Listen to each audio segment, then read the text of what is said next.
সময় লেথাল ওয়েপনই দেওয়া ছিল। ওই যে আপনারা অনেকে জানেন বিজিবি কেন তারা সাউন্ড গ্রেনেড মারে নাই বা কেন টিয়ার শেল মারে নাই বা এইগুলি তো বিজিবির কাছে নাই, যেহেতু বিজিবির কাছে তো সব লেথাল ওয়েপন, এই জন্য তো ওইটা তো তারা মারতে পারে নাই। এই জন্য আমরা তাদের এখনো পারমিশন দিয়ে দিয়েছি যে মরণঘাতী ওয়েপন তো ওদের কাছে আছে, কিন্তু যেইগুলি নাই, যেমন ধরেন যে টিয়ার গ্যাস নিক্ষেপ করা, যে টিয়ার গ্যাস তো ওদের কাছে নাই, প্লাস আপনার ওদের কাছে তো এই যে সাউন্ড গ্রেনেড নাই, এই সাউন্ড গ্রেনেড এইগুলি কেনার জন্য ওদের আমরা পারমিশন দিয়ে দিয়েছি।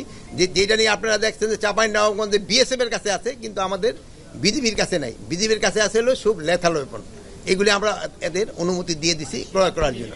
আগে তো ক্রয় করার অনুমতি দিছি, ক্রয় করলে কি ব্যবহার করবে না নাকি? যেসব যান ইয়ের জন্য ভাবির জন্য বাজার করে নিয়ে আন, সেসব বলেন নাকি এটা রান্না করার অনুমতি দিছি কিনা? ওটা তো রান্নার অনুমতি লাগবে না। প্রাণঘাতী অস্ত্র তো ওদের দেওয়াই আছে, প্রাণঘাতী অস্ত্র তো যেই সময় দরকার হলে, এখন যদি সেনাবাহিনীর জিজ্ঞেস করেন আপনারা প্রাণঘাতী ব্যবহার করতে পারেন কিনা, যুদ্ধ হলে কি ব্যবহার করবে, তা তো ওইটাই ব্যবহার করবে।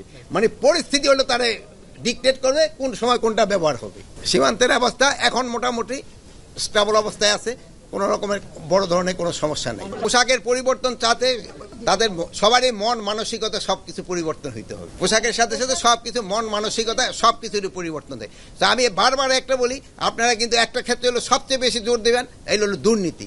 আপনারা যদি দেশ থেকে দুর্নীতিটা রোধ করতে পারেন, অনেক সমস্যারই সমাধান হয়ে যাবে। না, এটা বড় ধরনের টাকার সংকলন হবে না, ওই নর্মাল ড্রেস যে সময় হচ্ছে থাকছে না, এই আস্তে আস্তে এইভাবে আমরা করে দিব, যেন বড় ধরনের টাকার সমস্যাটা না। সংস্কার কমিশনের রিপোর্টটা এখনো আমার হাতে এসে পৌঁছায়নি। আপনারা সবাই জানেন যে আমরা এর আগে একটা সার্কুলার দিছিলাম ভাই, যে আমাদের দেশে অনেকেই অবৈধভাবে বসবাস করতেছে, যাদের ভিসার মেয়াদ শেষ হয়ে গিয়েছে। এর আগে প্রায় সংখ্যাটা ছিল আমাদের অফিসিয়ালি সংখ্যাটা হলো ৪৯,২২৬, এখন এইটা কমে আসছে ৩৩,৬৪৮।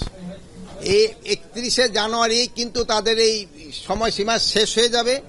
আর আমরা ইন দি মিন টাইম এই ইটা কমানে প্রায় ১০,৫৩,০০,০০০ টাকা আমরা ট্যাক্স রেভিনিউ আয় হয়েছে এদের মাধ্যমে, যেহেতু আর প্লাস তারা এখনো চলে যাচ্ছে, এবং যারা অবৈধভাবে আসছে তারা আমাদের ৩১শে জানুয়ারির পর আমরা তাদের বিরুদ্ধে আইনানুগ ব্যবস্থা নিব।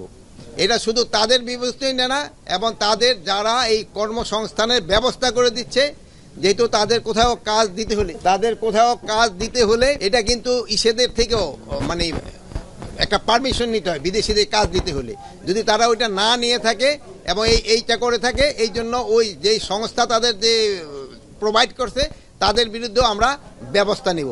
এটা ছিল আমাদের একটা বড় ধরনের একটা এজেন্ডা। তারপরে তো নর্মাল আইন শৃঙ্খলা ব্যাপারে আলোচনা হয়েছে, প্লাস আমাদের সীমান্তের ব্যবস্থাটা সম্বন্ধেও আমাদের আলোচনা হয়েছে, প্লাস আমাদের এই মাছ টাছ যে অনেক সময় হয়ে যাচ্ছে এই ব্যাপারে আলোচনা হয়েছে, প্লাস আমাদের যে কতগুলি লিমিটেশন রয়ে গেছে এইগুলির ব্যাপারে আলোচনা হয়েছে। যেহেতু আপনারা জানেন যে আমাদের ইসের পরে অনেক ক্ষয়ক্ষতি হয়েছে, যেগুলি আমরা এখন পর্যন্ত কিন্তু করতে পারিনি, রিপ্লেসমেন্ট করতে পারিনি। যেমন গাড়ি যেগুলি নষ্ট হয়ে গেছে আমরা এখনো রিপ্লেসমেন্ট করতে পারিনি।